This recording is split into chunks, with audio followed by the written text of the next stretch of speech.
Hey guys, welcome back to my channel rainbow in dream sky. তোমরা সবাই কেমন আছো? আমি তো বেশ ভালোই আছি। আবারও অনেক যুগ পর আমি একটা ব্লগ নিয়ে চলে এলাম তোমাদের কাছে। তো আমরা যাচ্ছিলাম হচ্ছে সিকিম। তো আমাদের এই সিকিম ট্যুরটা হঠাৎ করেই প্ল্যান হয়, তো আমরা বেরিয়ে পড়ি তিনজন মিলে। আমরা এখন যাচ্ছি কল্যাণী হাইওয়ের উদ্দেশ্যে, কারণ ঘড়ির কাঁটায় কিন্তু বাজে 8:45।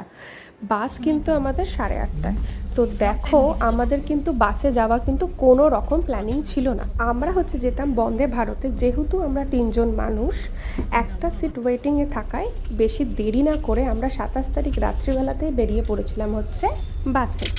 আরেকটা কথা বলে রাখি, এই যে তোমরা ব্লগটা দেখছো এটা কিন্তু লাস্ট ইয়ার 27 ডিসেম্বরে। তো আমার ব্লগটা বুঝতে পারছি যে হ্যাঁ, অনেকটাই লেট হয়ে গেছে আপলোড করতে। তো এই যে আমরা এখন বাসে উঠে গেছি। ট্যুরটা সাডেন প্ল্যান করায় আমাদের কিন্তু 3টে সিট পেতে খুব অসুবিধা হচ্ছিল। একটা স্লিপার, একটা চেয়ার কার আমরা পেয়েছিলাম। বহরমপুরের পর থেকে ওনারা বলেছিলেন যে 3টে সিট আমাদেরকে দিয়ে দেওয়া হবে। তো যথারীতি আমরা পেয়ে গেছিলাম বেশ তার আগেই। তো এখন আমাদের কিন্তু রাতের ডিনার করা কমপ্লিট হয়নি, আমরা কিন্তু ডিনার নিয়েই এসেছি। তো ওখানে দেখো আমাদের লাগেজ সব কিছু রাখা রয়েছে। আর এবার মনে হয় বাসটা ছাড়বে। এখন যেহেতু ঘড়ির কাঁটায় 9টা বাজে, এখনই আমরা কেউই ডিনার করব না। সৌভিক কিন্তু বাড়ি থেকে খেয়ে এসছে, আমি আর মা কিন্তু এখনও পর্যন্ত কিছু ডিনার করিনি। তো হঠাৎ করেই যেহেতু প্ল্যান হয়ে গেছে, তাড়াহুড়ো করে সবাই বেরিয়ে পড়েছি। তো যাই হোক, কৃষ্ণনগর আসুক, সেই সময়তে আমরা সবাই ডিনার করব।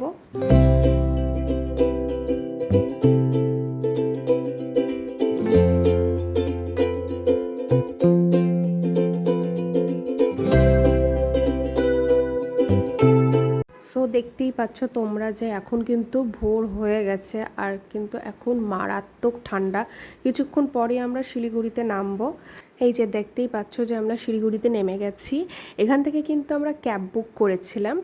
এখান থেকে গ্যাংটক আমাদের তিনজনের 4,500 টাকার মতো লেগেছিল। আরেকটা কথা বলে দিই, আমরা যেহেতু বন্দে ভারতে যাইনি, তাই আমাদের কিন্তু চেকিং টাইম অনেক এগিয়ে গেছিলো। তো আমি বলবো বেশ ভালোই হয়েছে, সকালের দিকে যে প্রাকৃতিক দৃশ্যটা সেটা তোমাদের কাছে শেয়ারও করতে পারছি, আর আমরা তো উপভোগ করেইছি। তো দেখতে থাকো ব্লগটাকে, আশা করি খুবই ভালো লাগবে। তো চলো।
সুস্থ হয়েছে, এখন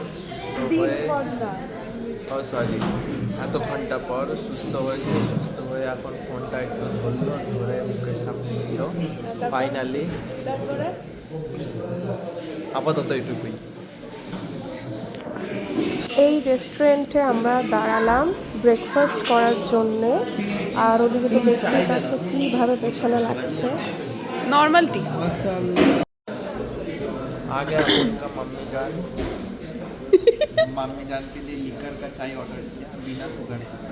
না বুঝতে পারলাম না কেসটা কি। আমার ব্লগ চ্যানেলটাই তো হচ্ছে বাংলায়, তুমি হঠাৎ করে হিন্দি বলতে লাগলে কেন? हम बाहर में आ गए ना, তাকাচ্ছ কোন দিকে? तो भाषा बदल दिए।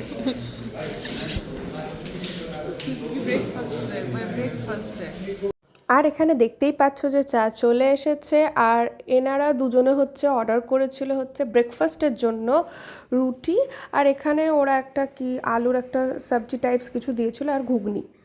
আমি কিন্তু ওদের থেকে একটু খেয়েছিলাম, আমি আলাদা করে আর মানে অর্ডার করিনি, কারণ আমার শরীরটা একদম ভালো লাগছিল না। তার আগে শুনলে সৌভিক আমার পিছনে লাগছিল যে রুগী রুগী বলে। তো এবার আমরা বেরিয়ে পড়লাম হচ্ছে হোটেলের উদ্দেশ্যে। তো দেখো এখানে যেহেতু আমরা পাহাড়ের ঠিক উপর দিকে উঠছি, আর প্রাকৃতিক দৃশ্য মানে অপূর্ব অপূর্ব। তোমরা দেখো, দেখতে থাকো ব্লগটাকে। আমি চাইলে কিন্তু স্পিডে তোমাদেরকে দেখাতেই পারতাম, আমি কিন্তু স্পিডে দেখাচ্ছি না, কারণ এত অপরূপ দৃশ্য আমার নিজেরই স্পিডে দেখাতে ইচ্ছা করছে না। আমাদের যে ড্রাইভার ছিলেন এখানে কিন্তু ওনারা একবার স্টপ করলেন, স্টপ করে বললেন আপনারা কিন্তু কিছু টি কফি খেতে পারেন বা আপনারা ছবি তুলতে পারেন, এই জায়গাকার দৃশ্যটা খুব সুন্দর। তো সত্যি অপরূপ সুন্দর। আমরা ওই রেস্টুরেন্টটার মধ্যে ঢুকলাম আর দেখলাম, রেস্টুরেন্ট বা ক্যাফেও হতে পারে ওটা, তো যাই হোক ওটার মধ্যে ঢুকলাম আর দেখলাম সত্যি খুব সুন্দর, সবাই একটু ছবি তুললাম আর কি। তো এবার একটু ফ্রেশ হয়ে নিলাম, যেহেতু হোটেলটা কিন্তু বেশি দূরে নেই, তাই আমিও একটু ফ্রেশ হয়ে নিলাম। তো আমরা সবাই মিলে একটু ছবি ভিডিও মানে ক্লিক করলাম, তারপরে হচ্ছে আবার চলে গেলাম হচ্ছে আমাদের হোটেলের উদ্দেশ্যে।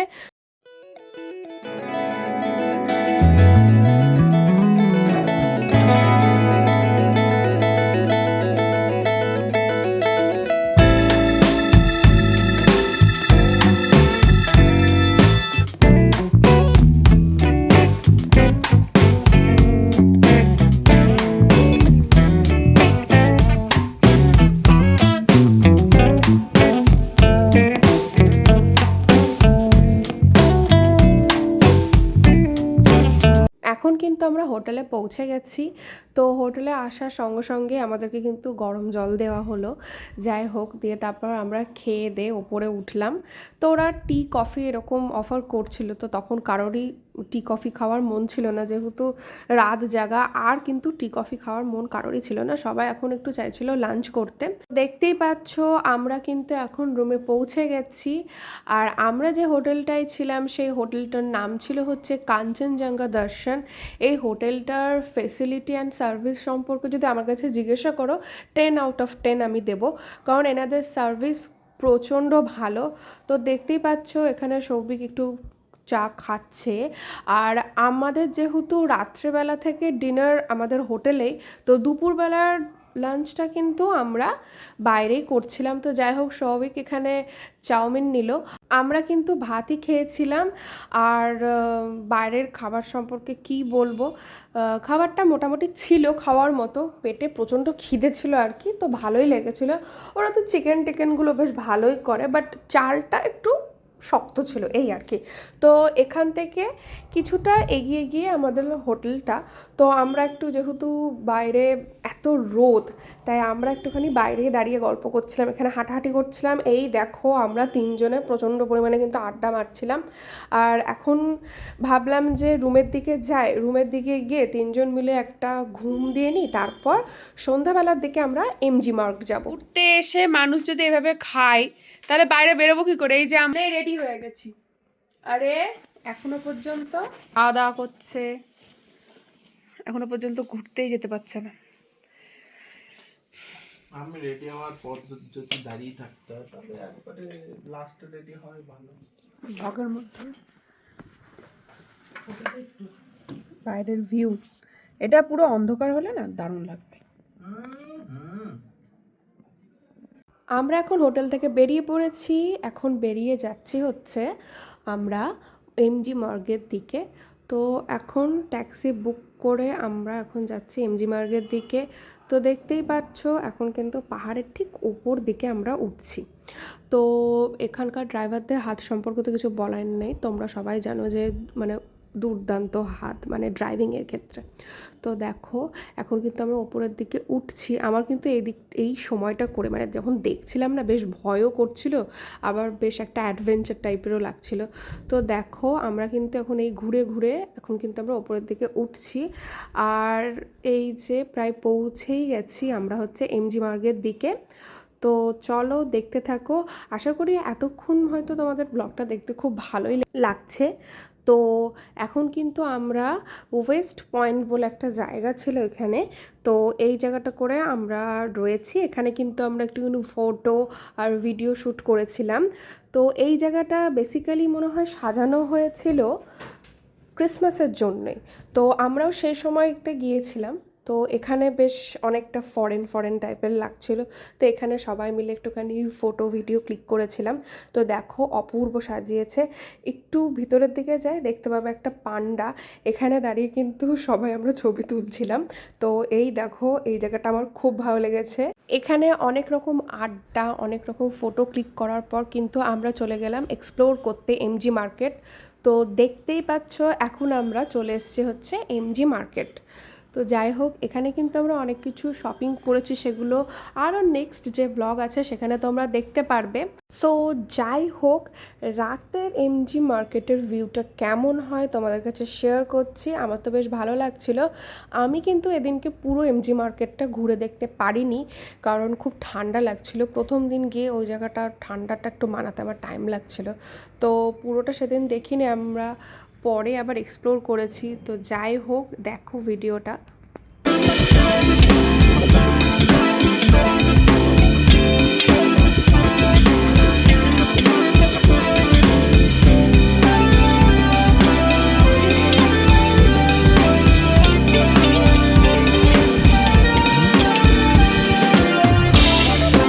এমজিমার এক্সপ্লোর করে কিন্তু আমরা হোটেলের দিকে চলে এলাম। নেক্সট ডে কিন্তু আমরা লাচুংয়ে যাব। তো এই হোটেলে কিন্তু আমাদের লাগেজগুলো আমরা রেখেই যাব। একদিন যেহেতু স্টে করব, সেরকমভাবে কিন্তু আমরা একটা লাগেজ প্যাক করছিলাম। তো রাতের ডিনারটা কিন্তু আমাদের হোটেলের সাথেই কিন্তু ইনক্লুড ছিল।